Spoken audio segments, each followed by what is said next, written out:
उपमुख्यमंत्री एकनाथ शिंदेंबाबत खासदार संजय राऊत यांनी काही गंभीर असे गौप्यस्फोट केले। नातवंड आली आहेत, त्यामुळे आता तुरुंगामध्ये जाण्याचं आपलं काही वय राहिलेलं नाही असं शिंदे आपल्याला म्हणाले, असं खासदार संजय राऊत यांनी एबीपी माझाच्या माझा कट्ट्यावरती म्हटलंय।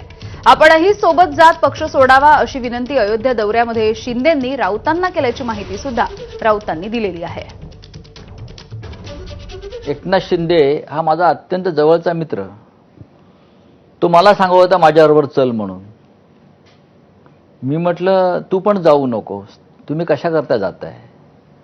अयोध्येला आम्ही एकत्र होतो, अयोध्येचा तो दौरा होता आमचा शेवटचा, त्यानंतर ते गेले।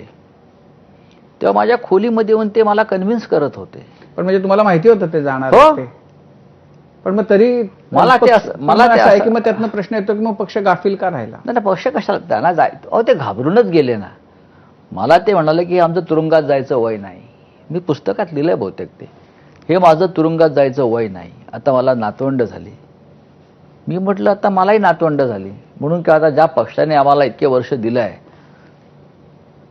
त्यांच्या छातीवरती पाय ठेवून बाहेर पडणं हे मी बाळासाहेब ठाकरेंशी प्रतारणा केल्यासारखं होईल। आणि तुम्ही सुद्धा धीर धरा, शांत राहा आणि घाबरू नका।